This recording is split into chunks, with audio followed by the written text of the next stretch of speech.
kilala kayo sa inyong mga maanghang na mga bitaw.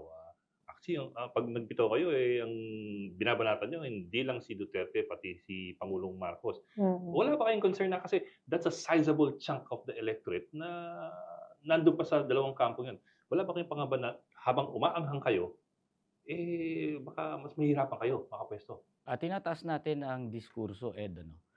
We address ourselves to the higher level of consciousness.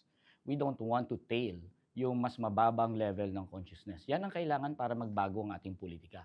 Kung tayo ay babagay lamang sa nakagawian, di sana sumayaw na lang ako ng budots. Dahil yun ang pinaka-normal eh.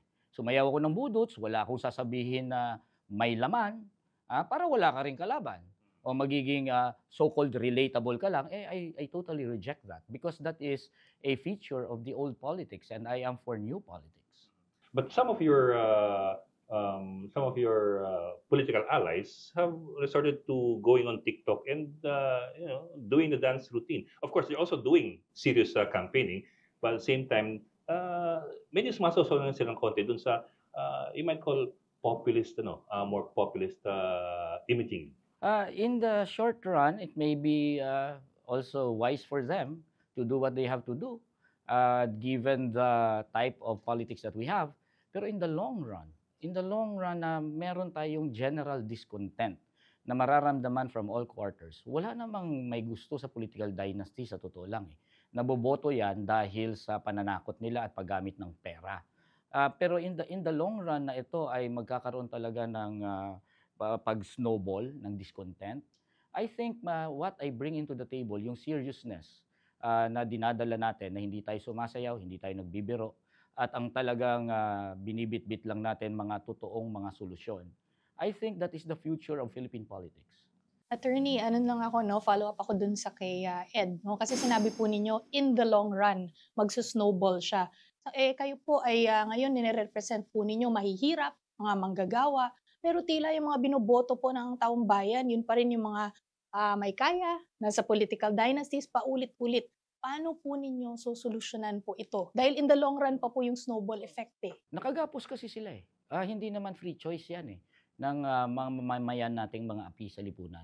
Nakakatakot ang mga dinastiya, pumapatay nga yan eh. Tapos gumagamit pa ng public funds. 'Di ba? So ang kailangan nating gawin is makawala sila doon sa pagkagapos na yun, at least man lang sa kanilang political consciousness. Ano? It only takes a spark in these political conditions that we have na magbago ang lahat. Ang ganitong klaseng sitwasyon, it is really fluid, ano? It is fragile. The support that the political dynasties get, it does not come from solid support. We are in a powder keg. Isang spark lang sa powder keg na it will all explode. Ang suporta nila ay galing sa pananakot, pera, galing sa kanilang control ng lahat ng levers ng power. Ang support na nakukuha ng mga tulad namin, hindi lang naman ako, mga progresibo, ay galing sa prinsipyo. If someone would say, I will vote for you, it is because they listened to us and they believed in what we fight for. At marami dyan mga kabataan. At ang ganyang klaseng suporta, solid yan eh. And they will volunteer for you without even any monetary compensation. We could build a movement actually. Pwede kaming magbuo ng kilusan para sa pagbabago. Sila hindi nila magagawa yon. The kind of support that we get, they can only dream of that. Dahil sila, it will take millions, if not billions of pesos para maka-generate sila ng ganung klaseng entusiasmo. The kind of support that we get, it comes from enthusiasm for our message of change. And when we do inspire people, they really get inspired that it is for the long run. And I'm not saying na hindi natin pwedeng may panalo ngayon at pang long run lang yan. Ano? We have the power to accelerate time. And that's what we're doing right now until 2025. We are trying to accelerate time. Pero at the same time, kung sila pa rin ang manaig, then hindi naman tayo titigil. What we build right now, we will continue on. And I really am gonna declare my intention. I really intend to build an anti-dynasty movement that will be there and hindi mawawala until 2028, until the elections beyond.